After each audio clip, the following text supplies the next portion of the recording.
If you just joined us on the System After Dark, this is a homegrown number courtesy of E3 and Cracker. Bulla, how's it going? I'm D, your host on the System After Dark, right here on Today FM. Today's hit music. You can catch me weeknights at 7 p.m. That's from Monday to Friday, only on the home of Today's hit music. And don't forget, that's D with you every weeknight on the System After Dark.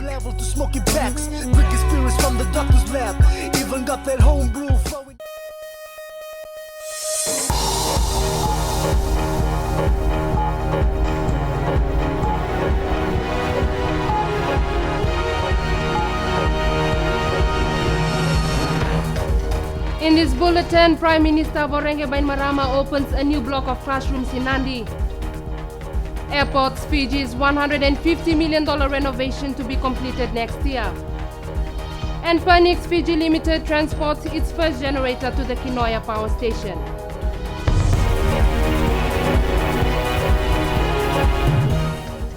Good evening, I'm Akosita Tale, and this is FBC News. Prime Minister Vorenge Bainimarama has opened a new block of classrooms at Andrews Primary School in Nadi this afternoon. The extension to the school cost close to $160,000, a part of which was funded by the government. Ritika Pratap reports. The government's focus has been on free education, which is taking another step by introducing policies like preschool education and free milk for Year 1 students. As you know, you are also getting assistance with bus fares and textbooks, as well as the free milk program that will soon begin for students in Year 1. Soon at the beginning of Term 2, the government will also start providing money for your early education center. This school in Nadi has been a relief center for many people living in the community during natural disasters. And so the community of Nawaka and the greater Nadi area is also already taking up the opportunities we are providing for all our young people to get an education, whoever they are or whatever their individual family circumstances. You are all sharing our vision of building a smarter country, a clever country in which Fijian young people get the best possible chance to go on to higher education. Andrews Primary School built the new block, which consists of 4 new classrooms earlier this year. The school has one of the largest number of students in the Nadi area. Ritika Pratap, FBC News. The body of a paralegal reported missing by his family on the weekend has been found. A woman discovered the body in the Walu River in Tailevu early yesterday. The deceased from Nadi was identified by his brother, who had reported him missing at the Korovo police station on Sunday. Police say foul play has been ruled out as investigators await the post-mortem examination to determine the cause of death. The government has every intention of ensuring Fiji's main port of entry is up to international standards, even if it takes a little longer than expected. Airports Fiji Limited's $105 million renovation of Nadi International Airport is due to be completed next year. Alan Stoltz reports.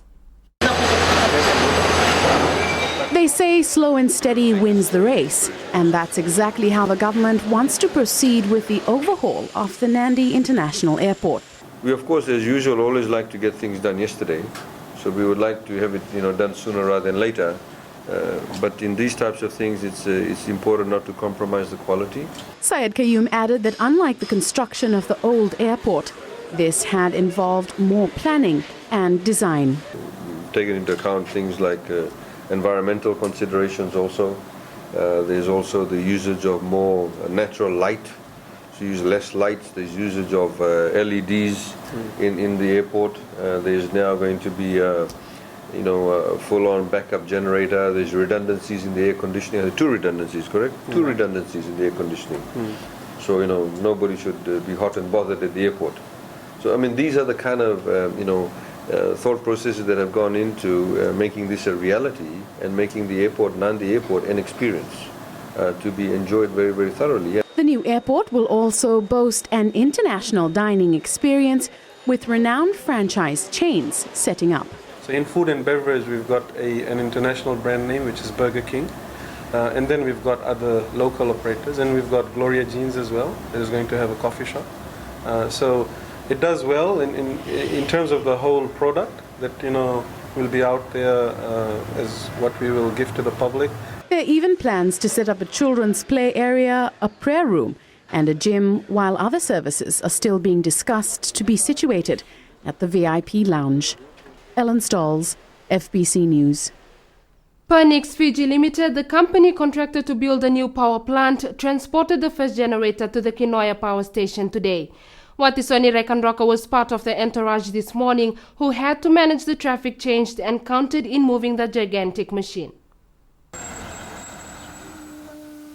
This is the entourage that escorted the first generator to the Kinoya power station in Nasinu today. This is the day that we have all been waiting for. We are ready to take delivery of our very first genset out of the 4 gensets. We expect to depart wharf at 9:30 and arrive at the site around 1:30 this afternoon. Pernix Safety Officer Michael Fong said that today's delivery was the payoff after 7 months of preparations with up to 15 stakeholders involved in the project. Fong says today's shipment is the first of 4. And motorists are being reminded of the traffic delays this will cause over the next couple of days. Edinburgh Drive will be closed for about half an hour, and the other streets, Princeton Road, Khalsa Road, Ratudovi Road, there is going to be traffic diversions for about an hour each on each of the roads. Please bear with us as we move these gensets. This is not only in the interest of Pernix Fiji and Pernix Group and FA, but it is also in the interest of the nation as well. Pernix Fiji Limited will bring in 3 more gensets from Suba Wharf to Kinoya Power Station tomorrow. Watisoni Rekanroka, FBC News. The Parliamentary Committee on Foreign Affairs and Defence continued its oral submissions on the ratification of the United Nations Convention Against Torture, or the UNCAT. The committee heard submissions today from the Fiji Native Tribal Congress and the Fiji National Council of Disabled Persons. Committee Chairman Etani Rika says all the submissions so far have argued for government to ratify the UN Convention. Well, most of the oral submission of the view of ratifying the convention. That is a first step. And most of them all agree for ratifications. And there are also a few written submission that has been forwarded to the committee. And we are also looking at that. And like I've said, that all are focusing on ratifying the convention, both of the convention. Rika says the submissions have been very thorough. The opportunity for public submissions remains open until this Friday, with the committee to report to Parliament next month. Coming up after the break, land outside municipalities not affected by Land Sales Act amendment.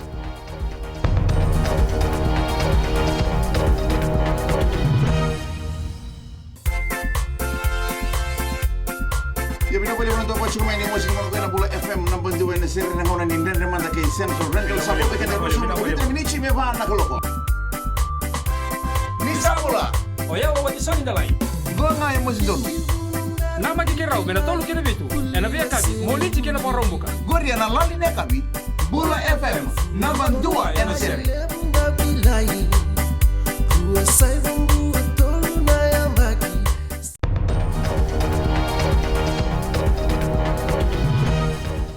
Welcome back, this is FBC News. Staff of UN Women based in Suva were all dressed up in orange today in support of efforts to help eliminate violence against women. Shireen Latta reports this is a monthly event and the Orange Day has captured a lot of attention within the community. Orange Your Neighborhood. It's an international day marked on the 25th of every month. It's part of the UN Secretary General Ban Ki-moon's Unite campaign to end violence against women and girls. And this campaign was established to really bring together governments, civil society, UN agencies, even the private sector, to address and raise awareness about violence against women and girls, and to showcase what everyone's doing, to bring people together in sort of a united network. Alvarado says dedicating one day in a year to create awareness on violence against women is not enough. The UN Women staff members in Suva have been observing this day every month since its inception a year ago. And using that day to create actions, collaborating with artists and media and anyone who's an activist and is interested in supporting this issue, to raise awareness and visibility. And the color orange is meant to symbolize a future without violence that is hopeful. Not only females but males were also wearing orange-colored clothes today. Alvarado says there has been a positive response from people of all walks of life. Our schools across, including in Fiji, that are wearing orange, and teachers and students are wearing orange and establishing actions they're doing on the 25th to raise awareness. Employers and offices are coming together on the 25th to share messages about Orange Day. The UN Women also held talks with their staff this morning to create awareness about addressing violence issues. Sharin Lata, FBC News. There are currently 1,512 inmates in 13 prison institutions across the country. This is compared to a capacity of 1,395. This was revealed to Prime Minister Vorenge Bainimarama during his visit to the Namboro prisons yesterday. Youths make up 63% of the total number of inmates, while only 3% are females. Last year, complaints against prison officers fell by 84%. Prison escapes have been reduced by 67%, and there's a decrease in repeat offenders of 54%. The visit was an opportunity for officials of the Fiji Correction Services to brief the Prime Minister on various commercial enterprise programs undertaken by inmates in the Central, Northern and Western Division. The Fiji Correction Services is also looking at expanding their commercial enterprise projects in the areas of beekeeping, sheep farming, pine planting, ginger farming and yassi planting. The Land Ministry's amendment of the Land Sales Act will not affect land outside municipalities. Minister for Lands Mereseni Vuniwanga says this initiative is to curb the escalating price of land. Watisoni Rekanroka with the details. The Minister for Lands, Mereseni Vuniwanga, clarified the amendments to the Land Sales Act. The whole reason behind this particular change in the law was to curb the escalating price of land, especially within municipalities. And for this particular amendment, it doesn't affect land outside of municipalities. Vuniwanga says the changes take into account priority areas such as tourism development and native land. Plus, there are also exceptions in relation to integrated tourism developments, industrials and the like. And also, it doesn't affect Itauke land per se, no matter where that's located. The Fijian government has imposed new restrictions on land sales, one of which is the ban of sale of any land within town boundaries to foreigners. Watisoni Rekanroka, FBC News. Divisional commissioners play a pivotal role in the development of our rural and remote communities. They are responsible for the coordination and implementation of government's integrated rural development framework. A 3-day training session began in Suva today to ensure the divisional commissioners familiarize themselves on their roles and responsibilities, identify the right business opportunities, and address strategic challenges. A discussion session has also been organized to address the challenges in implementing the government's integrated rural development framework. We have a plan to transform the rural areas in the next 4 years, beginning now. And of course, it is a process, and that is why this training is so important too. The changing dynamics of development.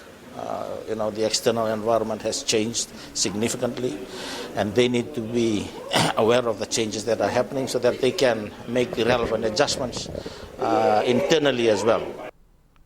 The training session ends on Friday. One of the oldest and most popular restaurants in Suva is closing down. The Old Mill Cottage Cafe, which opened about 30 years ago, is being forced to close because it can't afford the hike in rent. Edwin Nand reports. Staff preparing the last meal for patrons. I just want to say thank you to all my loyal customers and all the people who have honored me and given me business in the past. I just want to thank them very much, and I'm sad that we're closing. The cottage, as it's more commonly known, is witness to Suva's history. Everything from real estate growth, multi-million-dollar business deals, even political unrest. If these walls could talk, imagine the stories they could tell. High shots, low shots, all different kinds of people. And it was always open to everybody, but that was the thing. I just made it one place for all. Didn't matter who you were or what you did. It's always attracted customers due to its colonial setting and for its strictly local menu. Mary Nelson tried her very best to negotiate and keep her business going, but the time has come to move on, much to the dismay of some regular customers. Mary has been here since Fiji's independence. It's a long time, and it's architecture that is becoming increasingly rare, and therefore it is a site that gives the street character. The cottage, as quaint as it is, hasn't changed much in over 100 years when it housed staff for a sugar refinery in Suva. For years, it lay unused and unkempt. When I moved here, this place was quite derelict and it was overgrown with moss and everything. I restored it all, but I tried to keep it in keeping with the colonial, theme. Much of Suva has grown around the restaurant, while it remains true to its original heritage, as if stuck in time. Nelson hopes to set up shop in another location, but that's still under negotiation. Some of Fiji's most influential people have graced the tables at the cottage, from government ministers right up to the president. It may be the end of an iconic Suva eatery. Memories of the cottage will linger in the years to come. As for Nelson, she's achieved what she set out to do in the 1970s, that is to bring together people from different walks of life through authentic Fijian cuisine. Edwin Nand, FBC News. Sports is up next. Here's Jamie. Thank you, Akashita, and good evening. Coming up, Fiji under-19 cricket side a step closer to the World Cup, and International Boxing Association gives Fiji the green light. Details after the break.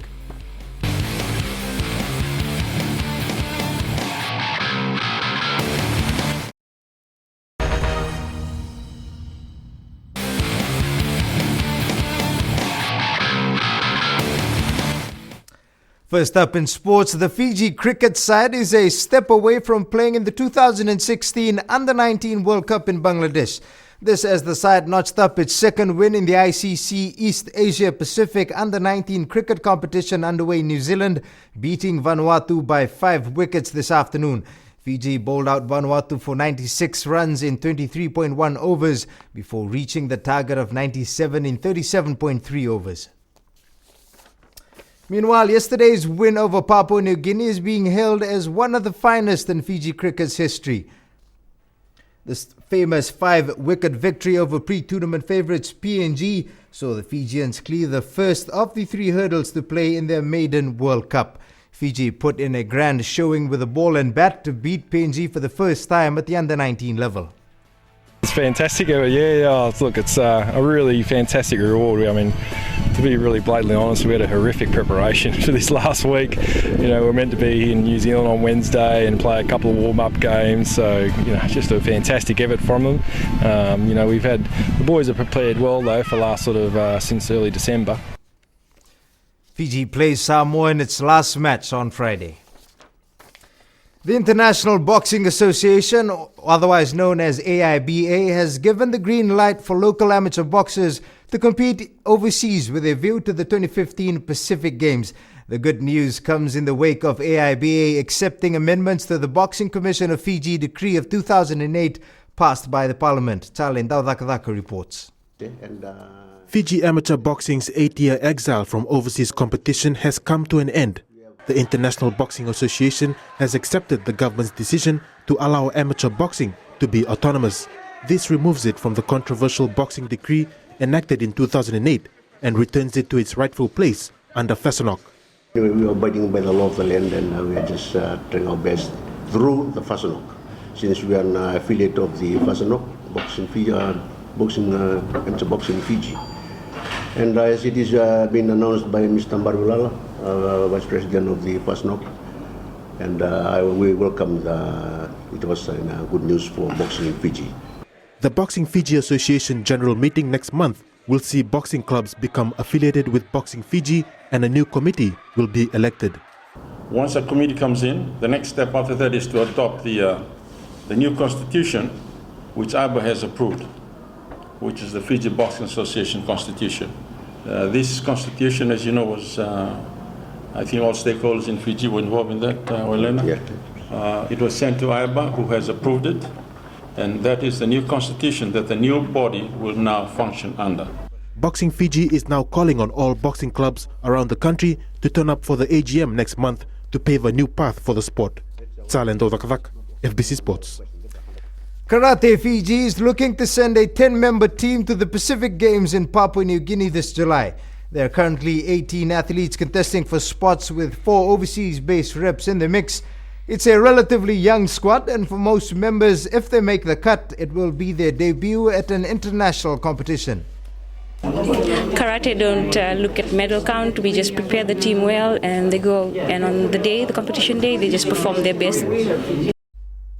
Karate Fiji will host an Open Championship tournament this Saturday at the Yetsen School Hall in Suva, after which its Pacific Games squad will be announced. The Jacks Nadi football team received a major boost today, with Jacks of Fiji providing additional sponsorship by way of Adidas merchandise worth $35,000. Nadi football president Nida Gaunda says they are very thankful for the retail outlet's continued support for the side over the years. The Jacks of Fiji did wonders for Nadi all the way, and I think so. This is the time I should say on behalf of the people of Nadi that we are behind Jacks all the way, and we'll carry the banners of Jacks whole of the year, all of the time we play, and we'll give them maximum mileage. Meanwhile, Nadi takes on Nandrunga in this week's Galaxy Premier League at 7:30 Friday evening at Lawanga Park, Singatoka. Chris Gayle hit the first double century in Cricket World Cup history as West Indies beat Zimbabwe by 73 runs under the Ducksworth-Lewis method. And you can watch the highlights of that game at 10 tonight right here on FBC TV. That is your sports for this evening. It's back to Akosita now with business.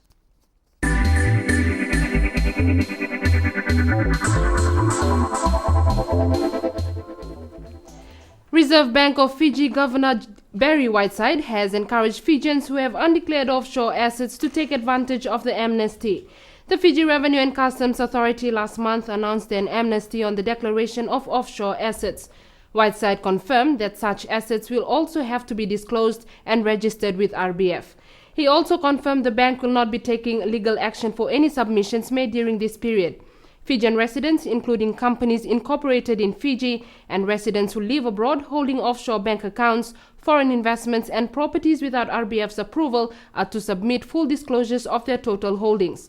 The amnesty period ends on June 30th.